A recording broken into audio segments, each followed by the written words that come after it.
इस कार्टून के अंदर पैक है ब्रांड न्यू एसी कंपनी का नाम ऊपरे में लिखा हुआ और इनको इंस्टॉल करने के लिए हम सिमराही आए हुए हैं। ये एसी कैसा है ये बताने के साथ साथ इनको इंस्टॉल कहाँ पे करना है ये भी दिखाएंगे।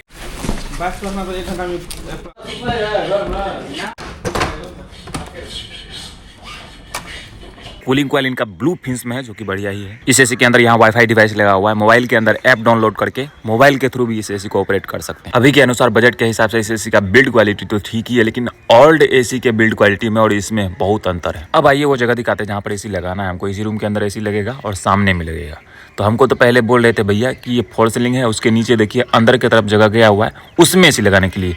भैया अगर उसमें एसी लगा भी देते तो पूरा सट जाता फोर सीलिंग में एसी, ये लगने का जगह है ही नहीं। हम बोले हैं कि नीचे पिलर पे लगाएंगे। सबसे पहले एसी के इस प्लेट के चौड़ाई को देखिए कितना है, लगभग 1 फीट होगा और 1 फीट होता ही है, लगभग उतना ही होता है।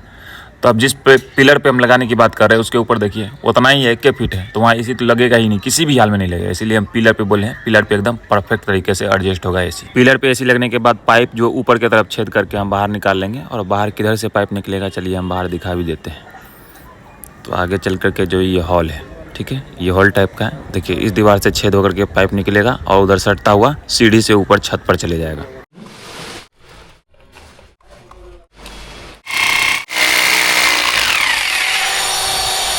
तट साला इसका बीटे टूट गया।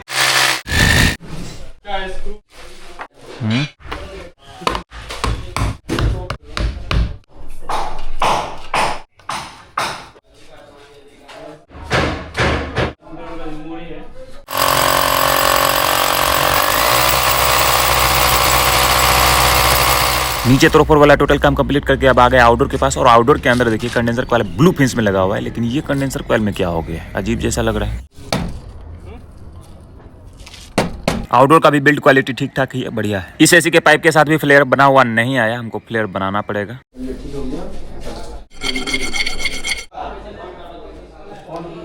एकदम मस्त परफेक्ट फ्लेयर बना है। ये क्या है?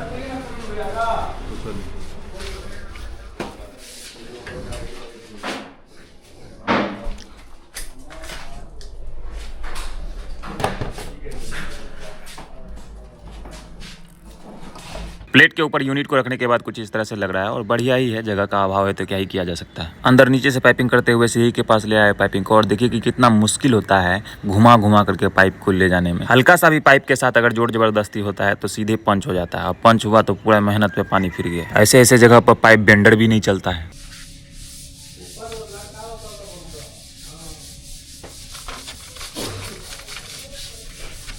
ऊपर करे नीचे अभी जाने दीजिए नीचे।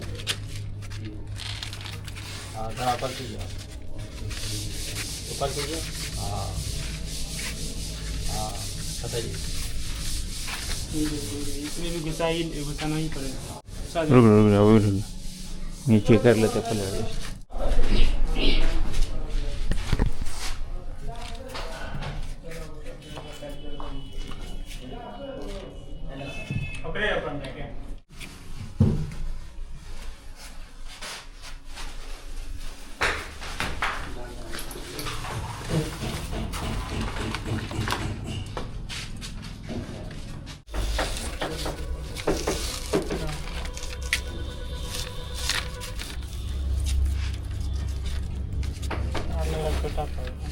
ये कॉपर पाइप देखिए यहीं तक पहुंचा है, और आउटडोर जो यहाँ पर लगेगा देखिए स्टैंड लगा चुके हैं, इसी पे रखाएगा। तो इसमें और जो कॉपर पाइप जोड़ना पड़ेगा।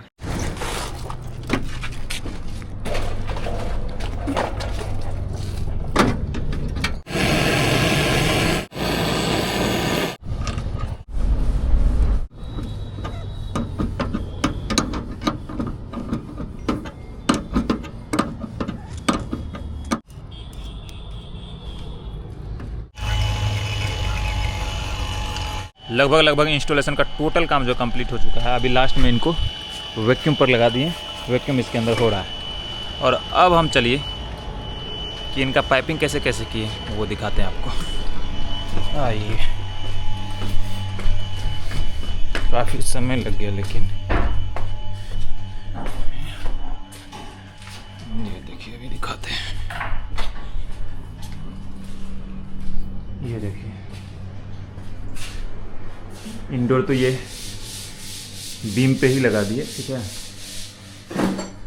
डोर लगाने के बाद पाइप को यूँ मोड़ करके उस तरफ छेद करके निकाल दिए, उस तरफ इस बगल हो गया। ठीक है, अब चलिए बाहर से दिखा देते हैं। अब यहाँ देखिए,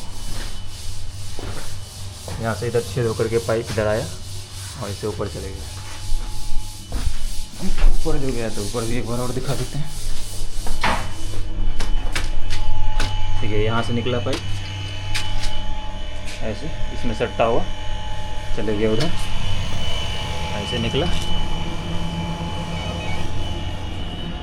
तो बात यह है कि अगर रेसिडेंटल पर्पस के लिए रूम में अगर लगता है और उसमें ज़्यादा पाइप लगता है तो कई कई जगह पर ऐसा साइट मिल जाता है ना कि पाइप को ऐसे सांप के जैसे घुमाना पड़ता है।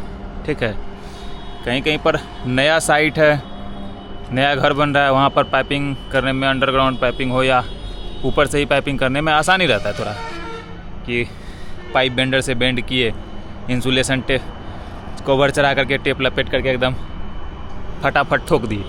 लेकिन कहीं पर अगर तुरंत मोड़ना होता है, पाइप एकदम जो है घुमा घुमा के जाता है, तो वहाँ पर पाइप को भी मोड़ने में दिक्कत होता है। वहाँ बेंडर नहीं चलता है, फिर वहाँ से ही करना पड़ता है फिर।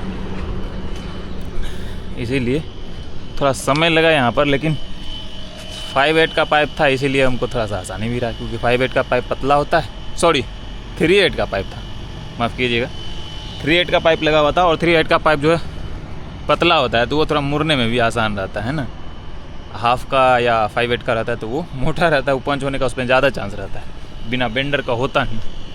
तो ये तो आराम से आसानी से हो गया। 1 टन का एसी था, इसीलिए 3/8 का पाइप था इसके अंदर। अब वैक्यूम होने देते हैं, 20 मिनट के आसपास वैक्यूम करेंगे। थोड़ा सा वायर घट गया, तो वायर केबल वाला वायर नहीं था, यही वाला डेरे में वाला वायर जो लगा दिए इसके अंदर।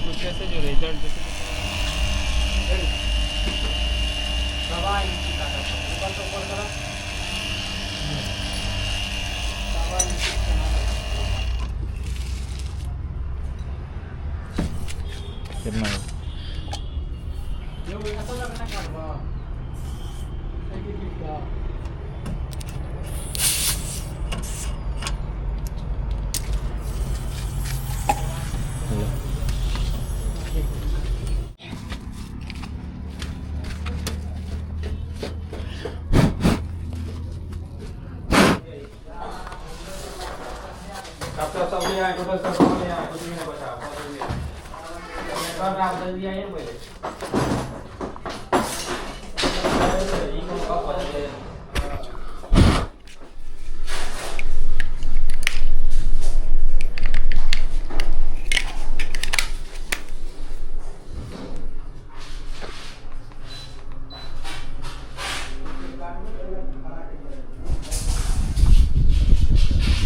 कूलिंग ठीक ठाक ही कर रहा है बजट के हिसाब से। भैया जैसा पैसा लगाइएगा वैसा ही एसी आएगा और वैसा ही कूलिंग करेगा, तो कूलिंग जो है ठीक ही है। ये एसी के पानी वाला पाइप को ऐसा ही छोड़ दिया, भैया बोलें कि हम अपने से कर लेंगे। अभी तो काम चलिए रहा है रूम के अंदर, हो सकता है अपने मर्जी से कुछ और करे इसके अंदर।